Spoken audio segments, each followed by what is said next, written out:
मानवाधिकार आयोग सहारा इंडिया पर हुआ सख्त, 14 दिसंबर तक डीएम से मांगा जवाब।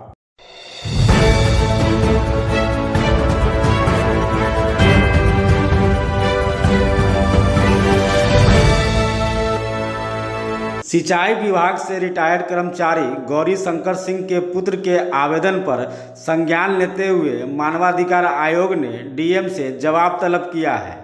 मामला सहारा इंडिया से जुड़ा हुआ है। गौरी शंकर सिंह ने वर्ष 2010 में सहारा इंडिया के जुरन छपरा ब्रांच में 8 लाख रुपए जमा किए थे, जिसका वर्ष 2020 में मैच्योरिटी पूरा हो चुका है। लेकिन मैच्योरिटी पूरा होने के बाद भी गौरी शंकर सिंह को रुपए लौटाए नहीं गए।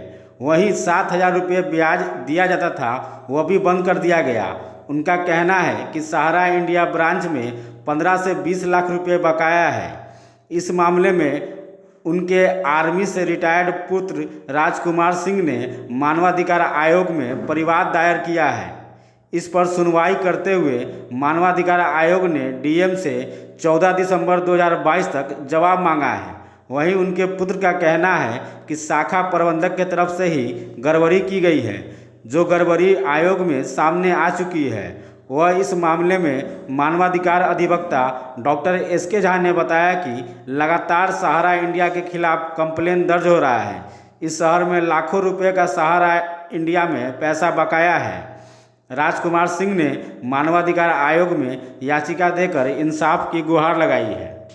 जो हमारे पापा गौरी शंकर सिंह सिंचाई विभाग में कार्यरत थे, 2010 में रिटायर हुए थे और उस 8 लाख रुपया उसमें से पंकज मार्केट शाखा में एजेंट के थ्रू उसमें जमा करवाए थे।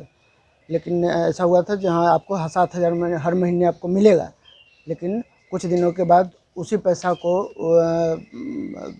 गड़बड़ करने हेतु उसको 2012 में फिर से जमा कर दिया गया पंकज मार्केट शाखा द्वारा। और आरडी खोलने के उसमें नहीं खोला गया और कर्जा शाखा में 14 आरडी 500 रुपये का खोल दिया गया और 7,000 रुपये मिलना बंद हो गया।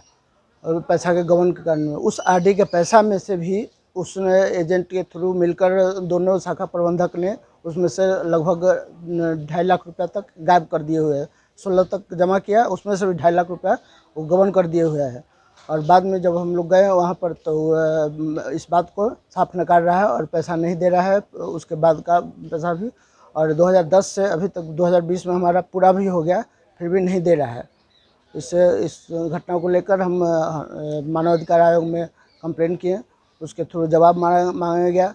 और इसमें 2014 हम चाह रहे हैं इसमें उचित न्याय है और परिवार हमको पापा को पैसा मिले। क्या परिचय हो गया आपका? मेरा परिचय हुआ राजकुमार सिंह, पुत्र श्री गौरी शंकर सिंह, रिटायर्ड फौजी हैं। घर कहाँ?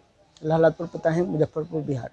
परिवादी हैं गौरी शंकर सिंह, जिन्होंने जो सिंचाई विभाग में कार्यरत थे और अवकाश प्राप्ति के बाद में उनको जो भी रुपया मिला उसमें से 8 लाख रुपया उन्होंने 10 जनवरी 2010 को सहारा इंडिया में निवेश किया, जिसकी परिपक्वता राशि परिवादी के द्वारा जो कहा गया कि और जो डॉक्यूमेंट देखने के बाद में ऐसा मालूम चलता है कि उनकी परिपक्वता 2020 में ही पूरी हो गई। लेकिन परिपक्वता राशि का लाभ जो है परिवादी को नहीं मिला। उसके बाद में परिवादी के द्वारा मानवाधिकार आयोग के समक्ष में एक आवेदन दिया गया, जिस आवेदन पर सुनवाई हुई और उस आशय का आवेदन जो है परिवादी के पुत्र राजकुमार सिंह जो कि रिटायर्ड फौजी हैं उनके द्वारा दिया गया था। इस पर सुनवाई हुई। सुनवाई होने के बाद में यह मामला सामने में आया कि जो उसके जो जोनल प्रबंधक हैं मुजफ्फरपुर के सहारा इंडिया के, वो जोनल प्रबंधक के स्तर से लैचेज की बातें सामने में आ गई है, डॉक्यूमेंट्री लैचेज की बात सामने आ गई है। इस चीज़ का जवाब वगैरह सभी हम लोगों ने माननीय आयोग के समक्ष में दिया, जिसमें माननीय आयोग के द्वारा डीएम मुजफ्फरपुर को फिर से एक नोटिस जारी किया गया है और 14/12/2022 तक डीएम मुजफ्फरपुर से एक जवाब की मांग की गई है। उसमें मामला यह है कि पहले इनको 7,000 रुपया का ब्याज भी प्रति महीना इनको मिलता था, लेकिन अब वह ब्याज भी सहारा इंडिया के द्वारा नहीं दिया जा रहा है, जिसके कारण डीएम साहब से चूँकि बीपीआईडी एक्ट में वह प्रावधान है कि उसके लिए अधिकृत होते हैं जिला के जिलाधिकारी। तो ये सभी टोटल रेगुलेशन वगैरह के जो है सो अंतर्गत डीएम साहब से यह जवाब तलब किया गया है। 14/12/2022 तक डीएम साहब को रिपोर्ट देना है, उसके बाद में फिर आयोग की सुनवाई होगी।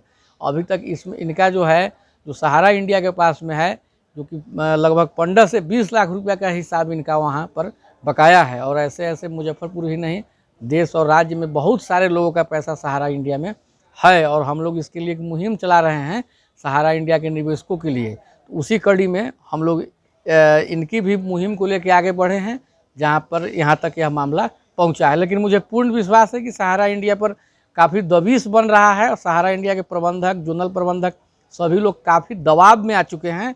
तो मुझे पूर्ण विश्वास है कि आने वाले दिनों में हम लोग अच्छे रिजल्ट की ओर जाएंगे, और पूरा पैसा जो है हम परिवादी को दिलवा पाने में निश्चित रूप से हम लोग सफलता हासिल करेंगे। मेरा परिचय हुआ SK झा, मानवाधिकार अधिवक्ता, सिविल कोर्ट, मुजफ्फरपुर।